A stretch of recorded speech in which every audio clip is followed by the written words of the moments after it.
Les entrailles de la miséricorde, par le père Molinier. 23 janvier 1974, première conférence. Alors j'ai conscience de vous embarquer avec moi dans des choses assez difficiles. Et alors en guise d'introduction, une petite réflexion sur ce fait que je vous embarque dans des choses difficiles. Si je me pose des questions difficiles, c'est parce que j'ai un tempérament à ça. Depuis longtemps, depuis toujours, je pourrais dire, j'ai une espèce de propension à me jeter plus ou moins prudemment, et quelquefois très imprudemment. Je dis souvent que j'ai perdu la foi à la suite d'une imprudence de ce genre pendant 10 ans. À l'assaut des questions les plus difficiles, c'est plus fort que moi. Et sans trop me demander justement si j'ai les moyens de trouver une réponse ou de ne pas la trouver. Après cette période donc catastrophique où mon premier assaut s'est soldé donc par la perte de la foi, ayant retrouvé la foi, ayant retrouvé la ardeur à chercher la réponse toujours aux questions les plus difficiles, j'ai appris une certaine règle du jeu et à quel prix il faut, enfin moyennant quelle prudence et quelle attitude, surtout quelle humilité, quelle attitude d'humilité difficile dont je fais la découverte quotidienne plus que jamais. Donc, à la condition de cette humilité dont je vous parlais, je crois déjà un peu la dernière fois, on peut continuer à scruter les questions les plus difficiles, mais ça fait partie de cette humilité de ne pas être certain de trouver la réponse. Donc c'est pas parce que ce qui me reste, si vous voulez, de tout ce que j'ai ruminé sur toutes ces choses, je me le disais encore tout à l'heure en relisant certains passages du cahier sur la rédemption, certains passages que j'étais pas bien sûr de comprendre moi-même. Alors, ce qui reste de tout ça, eh bien, c'est le besoin profond, la passion profonde de poser ces questions difficiles. Et alors, j'ai l'impression, je l'ai découvert une fois ou l'autre, comme ça, à l'occasion, que ce que je vous transmets de plus sûr, de plus profond et de plus vrai, c'est ce même besoin, ce même goût pour les questions difficiles. Parce que, ne trouvant pas moi-même toujours les réponses, n'étant pas toujours très satisfait des réponses, je ne peux pas espérer vous transmettre des réponses que je n'ai pas. Et même celles que j'ai, je ne suis pas sûr que vous les compreniez toujours bien, puisque je ne les comprends pas bien moi-même. Et que vous les reteniez encore moins. De sorte que je pourrais être tenté de me dire il faut leur donner des choses plus faciles. Seulement, à chaque fois que je l'ai fait, avec des auditoires qui avaient pris un petit peu l'habitude de travailler avec moi, eh bien j'ai remarqué une déception. Et j'ai remarqué que des gens qui sont absolument incapables de répéter ce que j'ai dit se rendent très bien compte que je cesse de poser des questions difficiles, que je cesse de partir à l'assaut de ces espèces de gouffres attirants, et alors ça ne les intéresse plus. Ou tout au moins ils sont déçus. Ils sont déçus, ils disent non, c'est plus ça, c'est plus vous, on n'est pas venu pour ça, il y en a d'autres qui peuvent... Alors, soit, c'est une sorte de virus que je vous transmets, peut-être, un besoin de se jeter à l'eau pour se noyer, car je ne vous promets pas que de cette excursion dans les abîmes du mystère de la rédemption, nous reviendrons à pied sec, n'est-ce pas, sur le rivage, je ne sais pas. Mais enfin, puisque vous aimez ça, que j'ai appris à comprendre, à soupçonner que vous aimez ça, et que vous ne supportez pas bien que j'y renonce, alors, en avant, avanti, n'est-ce pas? Eh bien, je reprends donc au point où j'en étais arrivé la dernière fois. Dieu aime Caïn. Il faudrait découvrir ce que ça veut dire. Et ça nous oblige à scruter le mystère de l'enfer, qui n'est pas drôle, affectivement parlant, et qui est très difficile aussi, intellectuellement parlant. Je vais le scruter sous des aspects dont on ne parle pas en général beaucoup, dont on ne parle plus. Et ça ne va pas être facile, vous allez voir. Enfin, j'annonce la couleur dès maintenant, n'est-ce pas?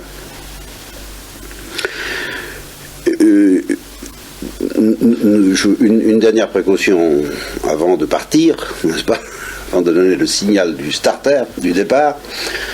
Nous avons l'air très loin du Christ, nous aurons l'air très loin du Christ, et nous en sommes extraordinairement près par un raccourci que certains soupçonnent ou soupçonneront et que d'autres bien découvriront leur venue. Alors, qu'est-ce que c'est que l'enfer? Bon. Eh bien, c'est à la fois ce que j'appellerais le péché dans toute sa profondeur, au sens tout à fait métaphysique et effrayant du mot péché, et ce que j'appellerais la justice du péché. L'enfer est une création de Dieu. Ce n'est pas purement et simplement une création de la créature, si je peux dire. Le péché est une œuvre de la créature. L'enfer n'est pas une œuvre de la pure, seule et simple créature. L'enfer résulte d'une réaction de Dieu, d'une réaction de la justice et de la sagesse de Dieu à l'égard du péché. Alors, quel péché et quelle réaction? Quel péché? Ici, bien, vous le savez un peu, mais enfin, ce qui importe de retenir à propos de ce péché qui règne en enfer, c'est que ce n'est pas le fruit d'un accident. C'est pour que vous mettiez tout ça dans le crâne, parce que ça peut vous enlever une certaine mauvaise, une certaine fausse peur de l'enfer. Il y a une vraie peur de l'enfer que je vous conseille d'avoir. Je ne peux pas m'en empêcher. Et qu'il est très dangereux d'évacuer comme on le fait aujourd'hui. C'est vraiment créer un des plus grands dangers d'aller en enfer qui puisse exister que précisément à l'intérieur d'une chrétienté qui devrait être correctement évangélisée, habituer les esprits à ne plus craindre l'enfer comme une chose infantile, ridicule, inconsistante, bonne à faire peur, dépassée. Enfin, bref, n'insistons pas. Donc, il y a une bonne crainte de l'enfer, c'est-à-dire du péché qui caractérise l'enfer, et aussi de l'enfer tout court. Il y en a une mauvaise, celle qui consisterait à penser que justement on puisse aller en enfer par accident. Ce genre d'accident qui nous arrive quand nous essayons, moi tout au moins, de jouer un morceau de musique et que nous faisons une fausse note. Ah, j'ai raté mon coup, c'est bien dommage, j'y arrive pas. Vous voyez, j'essaie, je recommence, j'y arrive pas. Bon. Et bien de même, nous essayons d'être patients, par exemple avec les autres, nous faisons tous nos efforts, et puis un beau jour, ça explose, on n'y arrive pas. C'est un accident. C'est un accident inscrit dans notre nature, mais c'est un accident en ce sens que c'est contraire, je suppose, je me mets dans cette hypothèse, bien entendu, mais enfin cette hypothèse se réalise souvent dans la vie humaine, que cette explosion de colère soit contraire à notre volonté la plus profonde, ne coïncide pas avec notre volonté la plus profonde, n'est-ce pas? Elle n'est peut-être pas suffisante, cette volonté la plus profonde, elle ne s'éveille pas avec assez d'énergie, elle n'en met pas un coup, elle se laisse damer le pion par les nerfs, par les autres, par l'ennemi, comme justement nous disons. Enfin, tout ce que vous voudrez, elle est peut-être faiblarde, elle est peut-être médiocre, elle est peut-être tout ce que vous voudrez, mais enfin, en tous les cas, c'est quand même pas elle qui est à la source de cette trahison de notre nature. Notre nature trahit notre liberté. Bon, alors des accidents de ce genre, nous en connaissons tous les jours, et la plupart des fautes que nous commettons, nous les regrettons parce qu'effectivement, elles ne sont pas le reflet de ce que nous voulons être au plus intime de nous. Elles sont peut-être le reflet de ce que nous sommes, par nature, au plus profond, à notre insu, mais de ce que nous sommes malgré nous. Elles ne sont pas le reflet de ce que nous voulons être au plus intime de nous. Et quand on s'aperçoit du divorce qu'il y a, et dont je parlais trop rapidement d'ailleurs à la réco, entre l'image qu'on peut avoir de soi et l'image que les autres peuvent avoir de nous, eh bien c'est qu'en effet, on sent très bien, quand on soupçonne, justement, je vous ai parlé j'ai parlé aux récollectants, aux retraitants, du choc, du traumatisme que provoquerait sur beaucoup la projection cinématographique et sonore, audiovisuelle, n'est-ce pas, de leur comportement dans certains cas, dans certains moments de leur existence, eh bien, ce choc et ce désespoir éventuel entraîné par la projection, par la vue de ce que nous sommes, de ce que nous faisons, viendrait de ce que nous dirions, mais c'est pas ça que je veux être. Mais au fond de nous-mêmes, il y aurait un cri, mais je ne veux pas ça. Et on évoque aussi quelquefois le cri de je ne sais plus quel empereur de Prusse, je crois, à la suite de la guerre de 70, et d'une bataille particulièrement horrible, disant « je n'ai pas voulu cela ». Évidemment, on pourra lui dire « il est bien temps » et tout ce qu'on voudrait. Bien sûr, ça ne veut pas dire qu'on n'a pas de responsabilité dans ce qu'on n'a pas voulu, mais ça veut dire qu'il y a tout de même une part d'accident, et que cet accident, on le regrette. Eh bien, on ne va pas en enfer à la suite d'un accident. On va en enfer parce qu'il est avéré, un certain jour de colère que ce jour-là, un certain jour de règlement de compte et d'explication ultime, où, si vous voulez, ce qui se passe, c'est que Dieu, qui jusqu'à présent a joué avec nous un jeu d'amour, mais tout de même dans l'obscurité, eh bien, il abat ses cartes, définitivement. Je ne dis pas qu'il montre son visage, c'est une autre histoire. Enfin, il abat ses cartes. Il est en telle sorte qu'on voit vraiment à quoi on a affaire, et en même temps, on se voit soi-même dans une lumière, disons, implacable, en tous les cas, impeccable, et on voit ce qu'on veut au plus profond de nous-mêmes. Et alors, face entre Dieu qui abat ses cartes, et puis nous qui sommes contraints, en somme, par la lumière de Dieu, d'abattre nos cartes, de sorte que ce que nous voulons au plus profond de nous-mêmes est dévoilé. Alors à ce moment-là, nous sommes les premiers à conclure, eh bien décidément, Dieu, non, je ne veux pas, par exemple. Vous voyez, ce n'est pas un accident à ce moment-là. C'est au contraire, dans le cas catastrophique que j'envisage, tous les malentendus ayant disparu, qui précisément peut-être nous donnaient l'illusion d'aimer Dieu, nous disons, décidément, non, j'aime pas Dieu. Et je n'en veux pas pour l'éternité. Inversement, c'est la grâce que je vous souhaite bien entendu, tous les malentendus étant disparus, nous décidons que décidément, oui, nous aimons Dieu, au-delà de ce que nous avions pensé. Vous voyez. Mais chacun abat ses cartes et puis on regarde ce que ça donne. Il a pu y avoir des malentendus sur la terre, des moments où malgré nous, nous avons servi Satan et nous aurions voulu servir Dieu, des moments où malgré nous, nous avons servi Dieu et nous n'aurions pas voulu. Et alors tous ces malentendus-là étant bien dissipés, au-delà de tout malentendu, tous les accidents ayant disparu, il reste l'essence des choses, et l'essence des choses, c'est même pas l'essence de notre nature, de ce que nous sommes devenus à la suite de nos vices, mais de notre liberté la plus intime, qu'est-ce que tu veux? Et à ce moment-là, nous le savons. Alors, le péché qui mène en enfer, c'est celui qui consiste justement dans cette lumière où Dieu abat ses cartes et où les nôtres sont abattus, à dire, décidément, non, oui, alors maintenant, j'y vois clair, je sais ce que je veux pas.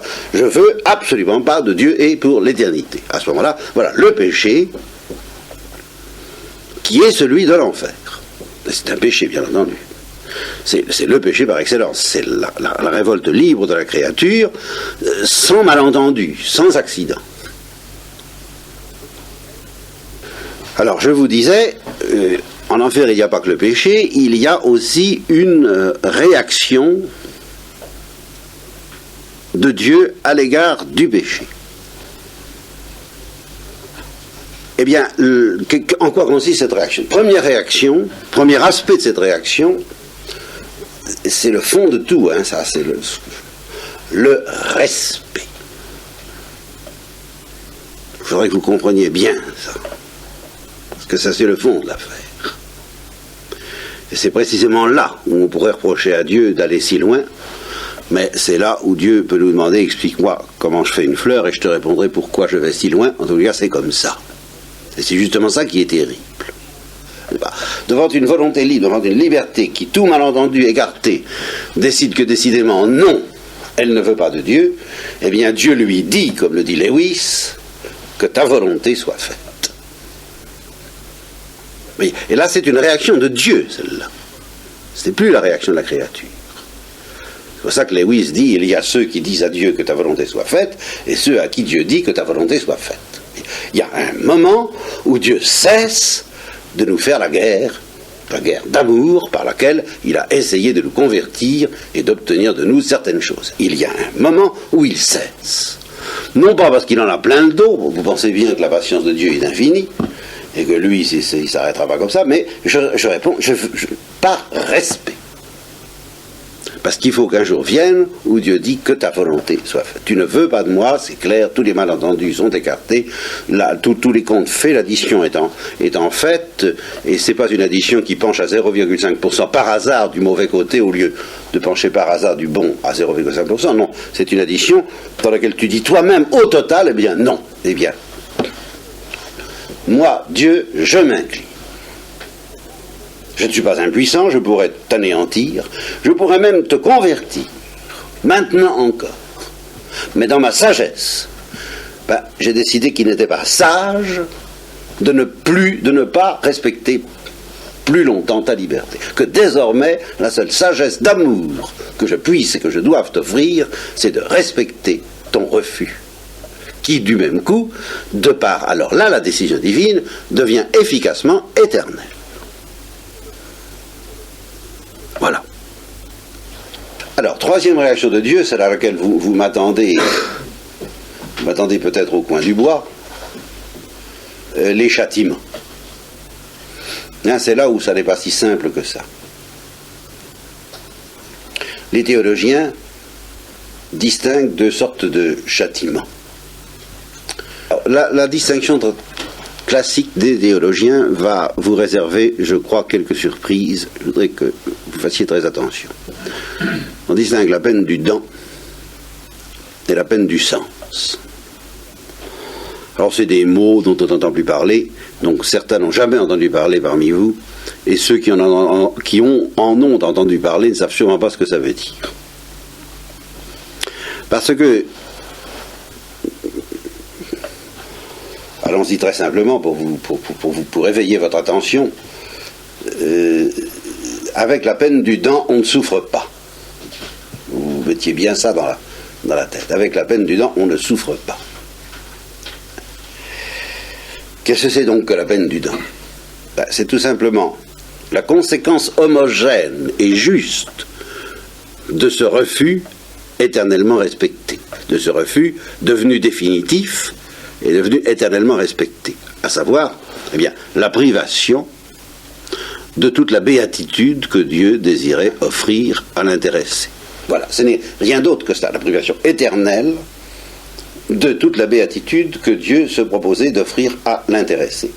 Alors, je voudrais que vous fassiez un petit effort intellectuel pour bien distinguer les trois choses que nous venons de parler, parce que vous risquez de les confondre. Il y a le refus lui-même qui est un péché. Il y a le respect du refus qui le rend éternel de la part de Dieu. Et il y a le châtiment homogène de ce refus qui consiste à être privé de Dieu. Vous risquez de les confondre, parce que si on ne fait intervenir aucune souffrance, et pour le moment, je ne fais intervenir aucune souffrance dans ce que je dis là. Hein? Pas question de souffrance. Pas question de souffrir. Alors, ça a l'air tellement voisin, vous comprenez, refus de Dieu, être privé de Dieu, que vous êtes tenté de dire, c'est pareil.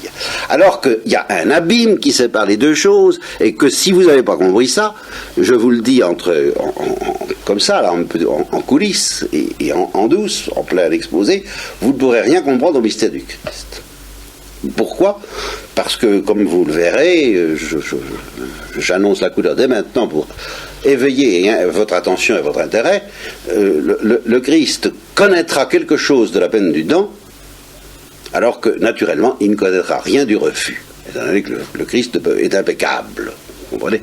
Alors, si vous n'aurez pas pris pas fait l'effort, pris la peine de bien distinguer entre le refus qui est un péché et la séparation d'avec Dieu qui n'est pas un péché, mais déjà un châtiment, même indolore, tant que vous voudrez. Je ne m'occupe pas de ça pour le moment.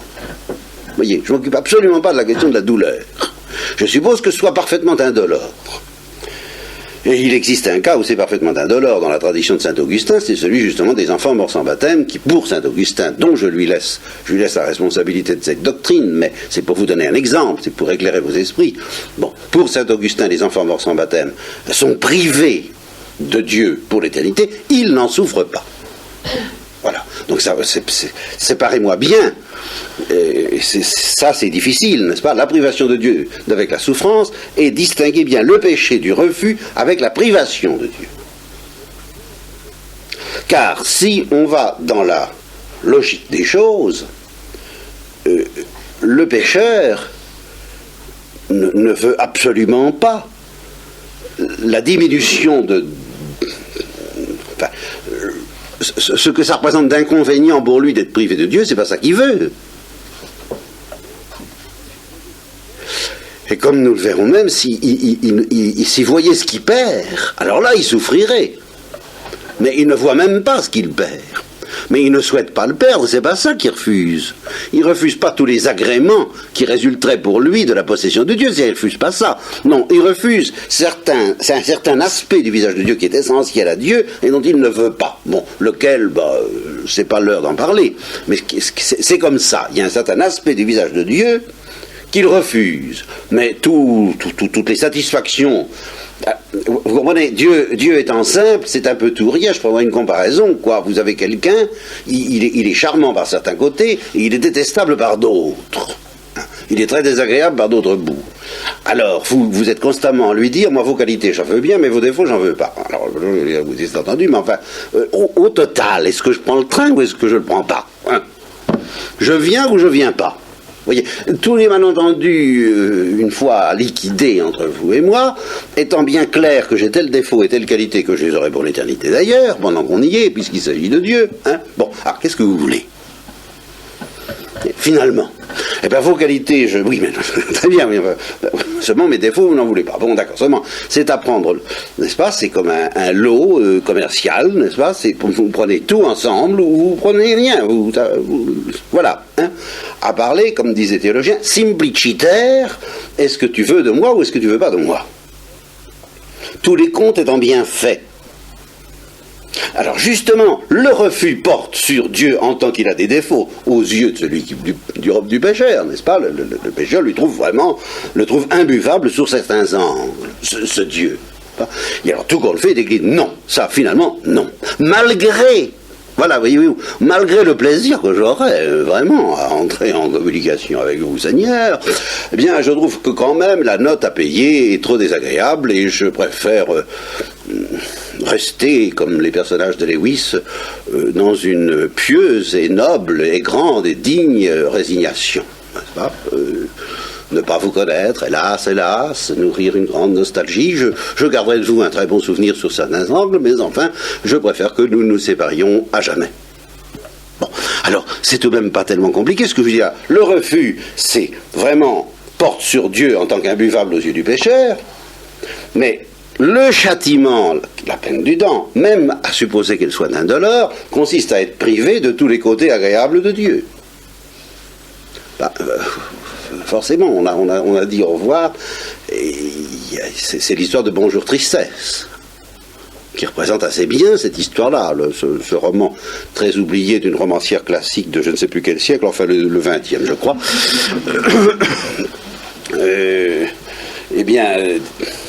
Où un personnage se présente qui est fascinant, mais qui est fatigant. Alors, comme l'héroïne est très fatiguée, au total, quoi, ça, je simplifie beaucoup, mais enfin, en fin de compte, ça vient un peu à ça. Eh bien, alors, elle préfère renoncer à l'intensité cyclonesque de l'être en question, et en conséquence, au revoir la joie, bonjour tristesse. Parce que c'était un être qui apportait la joie, mais qui était tellement épuisant que... Voilà. Bon, alors, distinguez donc bien le refus Et puis, la peine du dent qui consiste à être privé de toute la splendeur, de toute la gloire, de toute la lumière, de toute la beauté, de toute la douceur, de toute la bonté de Dieu. C'est pas on a accepté d'être privé de cela. Assez résolument, librement, consciemment, il n'y a pas de malentendu. Mais enfin, c'est pas ça qu'on a voulu, c'est pas cette privation, on a voulu être privé d'autre chose qui était gênant, c'est tout. Bien. Donc, distinguer tout de même ce châtiment, la peine du dent, de la faute. Et sachez que de soi, eh bien, dans l'abstrait, et même dans certains cas, puisque j'ai envisagé tout à l'heure le cas des enfants morts sans baptême, d'après saint Augustin, dans les Limbes, cette peine du dent peut être indolore. Et en effet, ça peut se comprendre assez bien. Vous voyez, parce que dans la psychologie humaine, dans les cas de Bonjour Tristesse par exemple, il y a un moment où on a été visité par le pressentiment de la joie extraordinaire qui aurait à se lancer dans une certaine aventure, d'amour par exemple, avec un certain personnage. Bon, on lui dit non parce qu'on trouve que c'est trop mouvementé, fatigant comme je vous le disais, angoissant peut-être, tout amour verré est un peu angoissant, et on n'a pas envie, on préfère renoncer aux fatigues de l'amour, et du même coup aux joies de l'amour. Bon, au premier choc, évidemment, on est triste, Bonjour Tristesse,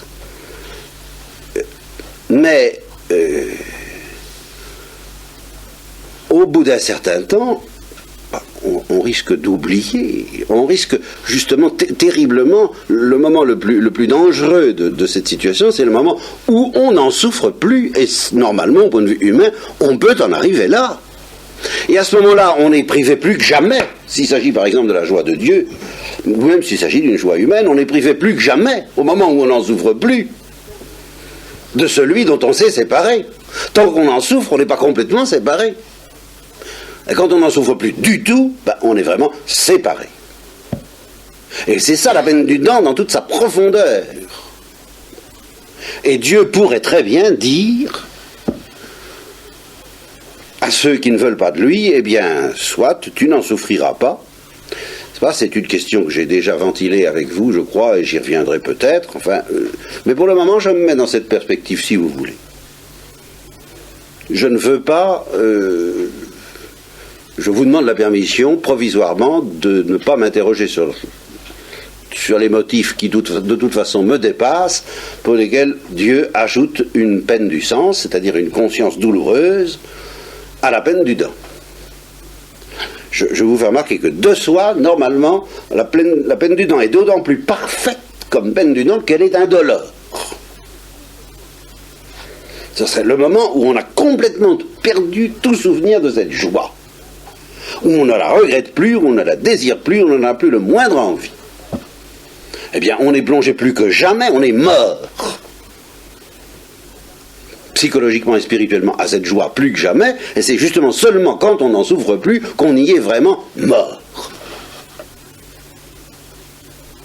Voilà. Alors, vous savez, je passe vite sur ce point, mais il faudrait que vous méditiez déjà beaucoup là-dessus. Au fond, si on en reste là, il en est vrai de Dieu comme, je prends toujours la comparaison humaine, la seule victime de cette histoire, au fond, si on en reste là, c'est Dieu. Oui, parce qu'il est le seul qui n'oubliera jamais. Et qui n'oubliera jamais quoi ? Ce que l'autre a perdu. Et qui n'oubliera jamais non plus l'autre aussi pendant qu'on y est. Parce que Dieu ne serait pas... Il pourrait oublier l'autre. Dieu même, comme dit Dostoïevski, justement, à propos d'une certaine région de l'enfer, où il est dit que c'est justement la pire des régions de l'enfer, où ils sont oubliés même de Dieu. Alors effectivement, si c'était possible, ce serait... Mais à ce moment-là, si on était vraiment métaphysiquement, rigoureusement oublié de Dieu, on tomberait dans le néant. Ce que certains souhaitent, ce qui pourrait être souhaitable, je discute pas ça, je tranche pas ça, je dis en tous les cas, ça n'est pas. Donc, et ça n'est pas pourquoi. Alors là, la réponse des saints dans l'Église, je ne parle pas des théologiens, je parle des saints de François d'Assise, est unanime, par amour. Pour que Dieu oublie quelqu'un, il faudrait qu'il cesse de l'aimer. Je vous ai dit l'autre fois que je ne saurais pas, ou je n'oserais pas dire si Dieu aime les réprouvés. Ben, ce soir, ayant repris des forces, si vous voulez, mais des forces de réflexion, je dis, oui, et c'est justement ce qui fait leur malheur. Ils le disent, ou les saints le leur font dire, nous ne souffririons pas tant, alors là il s'agit de la peine du sens, oui, si justement nous n'étions pas tant aimés, parce qu'ils nous oublieraient, comme Job le souhaite. Si on était oublié, on ne souffrirait plus, on disparaîtrait dans le néant, on ne souffrirait plus. Mais ils ne nous oublient pas. Et pourquoi? Par amour.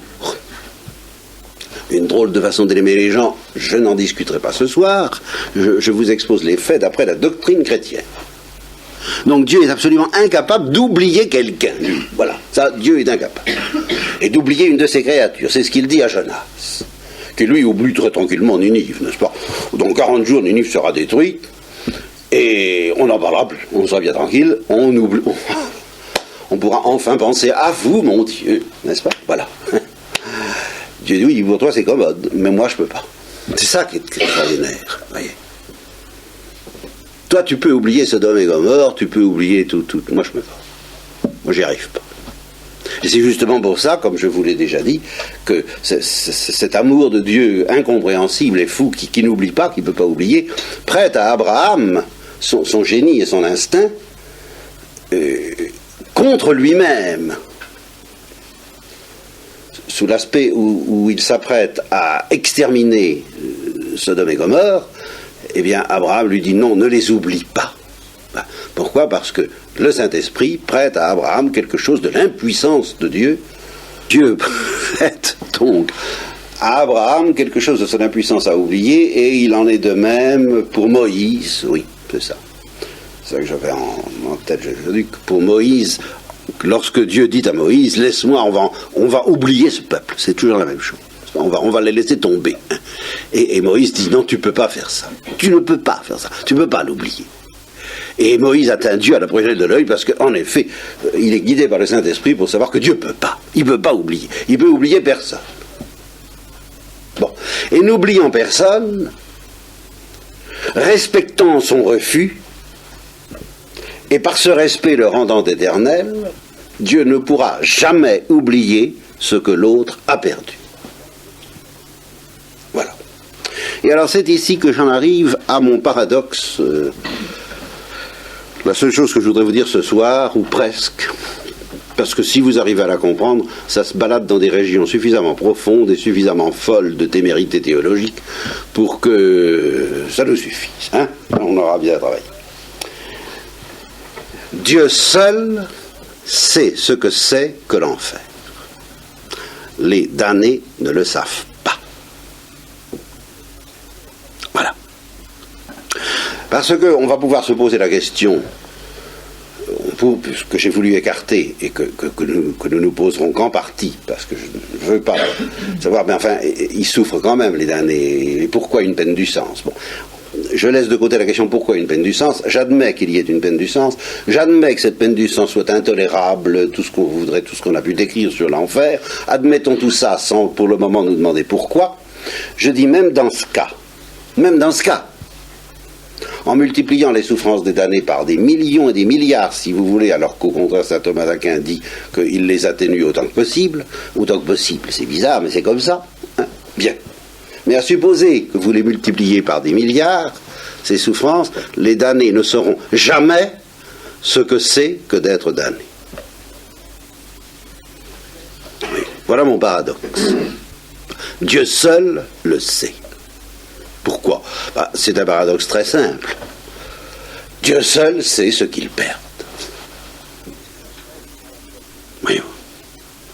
Être à la porte de l'amour humain, au moment où on en fait l'expérience à son maximum d'intensité, où on a bien l'impression que les autres ne savent pas très bien ce que c'est, ne le savent pas encore, ou ne le savent plus, ou ne le sauront jamais, on ne sait pas, enfin on a vraiment l'impression qu'ils ne sont pas dans le coup, qu'ils ne sont pas dans la course. Bien. Eh bien c'est une peine du dent par rapport à l'amour humain, ça. Vous comprenez? Et alors, seuls ceux qui goûtent l'amour humain savent ce qu'est la peine du dent par rapport à l'amour humain. Pour les autres, ceux qui ne connaissent pas, ils ne savent pas. Ils ne savent pas ce qu'ils perdent. Alors, on les plaint, et en même temps on les plaint pas, ils sont heureux, ils ne souffrent pas, ils ne connaissent pas les angoisses, les alarmes, les anxiétés, etc. Vous comprenez, on dira ça à la fois, comme ma grand-mère disait de son chat. Il n'y a que lui qui est heureux dans la maison, évidemment. N'est-ce pas ? J'ai pu critiquer ici une fois parce que j'ai dit que les animaux étaient heureux. Ben, évidemment, c'était un bonheur purement négatif. Ça n'était pas le bonheur au sens humain du mot. C'est l'absence apparente, tout au moins, on ne voit pas, hein, n'est-ce pas, de toutes ces alarmes de Roméo et Juliette, et de tous ces gens-là. Bon, alors ils sont très heureux de ne pas connaître ça. Mais pour ceux qui connaissent ça, ben, ils sont très malheureux, ils vont encore mieux connaître toutes les alarmes et avoir cette saveur... Bien. De même, dans un sens complètement déréglé, celui-là, je vous l'ai souvent dit, tel jeune drogué de 15 ans a répondu à un de mes amis psychologues qui lui disait qu'il était fou, qu'il allait à la folie, à la décomposition, à la mort, enfin à des choses affreuses, et il a répondu, mais ça m'est complètement égal, vous autres qui ne vous droguez pas, qui ne faites pas ce voyage que nous faisons, vous ne savez rien.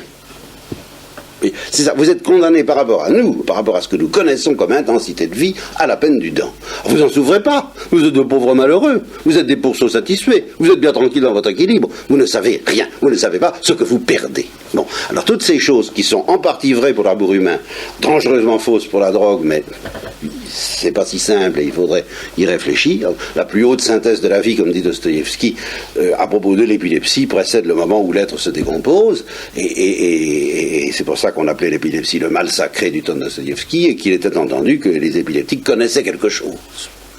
La plus haute synthèse de la vie, et qui payait très cher, mais à l'égard duquel les autres étaient à la porte, donc ils étaient dans une sorte de peine du dent. Vous voyez, c'est ça la peine du dent. C'est ne pas connaître un certain bonheur. Mais au fond, seul celui qui savoure ce bonheur sait ce que c'est que d'en être privé.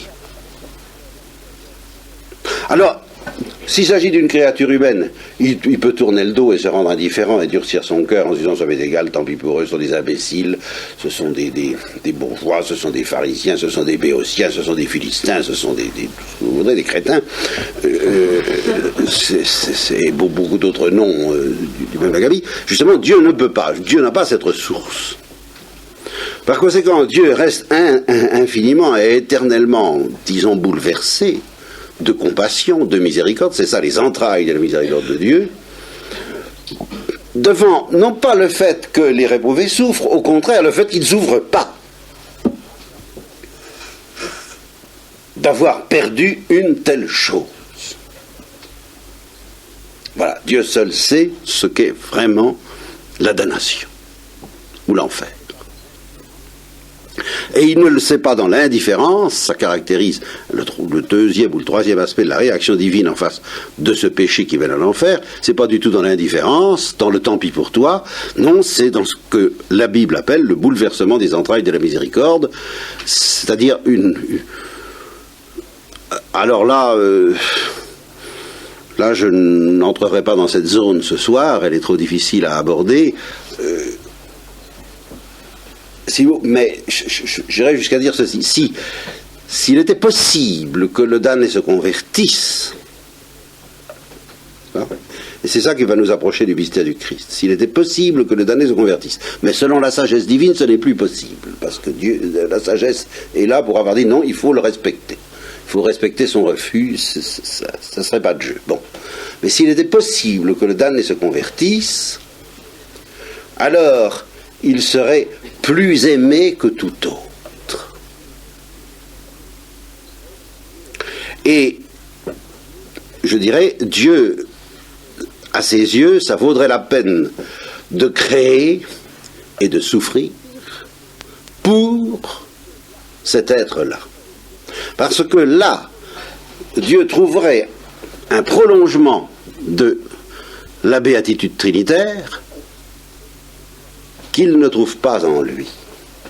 À savoir, la détresse, mais la détresse objective, je m'excuse d'employer ces mots, je veux dire, la détresse telle que Dieu la connaît et que l'intéressé ne connaissait pas. Il ne comprenait pas sa détresse, il ne comprenait pas son malheur.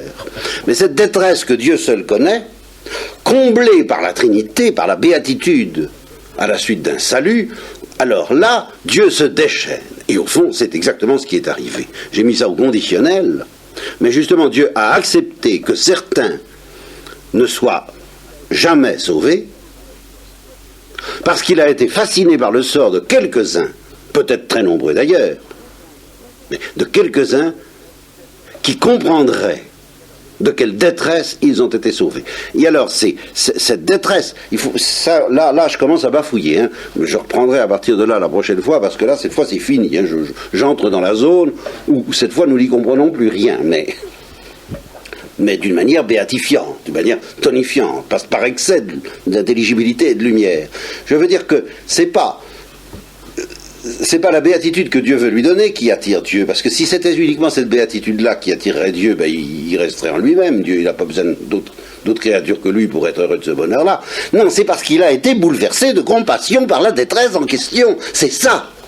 Et cette détresse représente pour lui un visage, je dirais, aimable, distinct des trois. Seulement, évidemment, pour qu'il soit aimable d'une manière que je me permettrais d'appeler constructive, il faut qu'il se convertisse, évidemment. Mais c'est pas le fait qu'il se convertisse qui le rend aimable, c'est sa détresse. Autrement dit, c'est le paradoxe, c'est la peine du temps. Voyez-vous, c'est le fait qu'il ait été séparé de Dieu de telle façon. C'est cette séparation même qui le rend aimable aux yeux de Dieu à un titre, c'est ça que j'appelle aimer Caïn, que Dieu ne trouve pas en lui. Voilà. Et alors, la prochaine fois, nous verrons qu'il a entrevu ce que pourrait être une créature qui comprendrait la peine du dent, non pas telle que les réprouvés eux-mêmes la connaissent par la peine du sens, c'est-à-dire très mal et à l'envers, et d'une manière hallucinatoire, fausse et mensongère, mais qui comprendrait et qui souffrirait dans sa chair de la peine du dent telle que Dieu la connaît, à la manière justement dont Dieu la connaît, mais qui participerait dans sa chair et d'une façon douloureuse à la peine du dent, mais telle que Dieu seul la connaît, non pas telle que les réprouvés eux-mêmes la connaissent, mais telle que Dieu la connaît. Eh bien voilà Jésus-Christ, c'est la définition de Jésus-Christ. C'est quelqu'un qui dans sa chair passible a souffert de ce que signifie la damnation à la manière dont Dieu comprend la damnation, et non pas à la manière dont Satan comprend la damnation. Et voilà pourquoi Jésus-Christ a été le plus aimé de tous les enfants des hommes.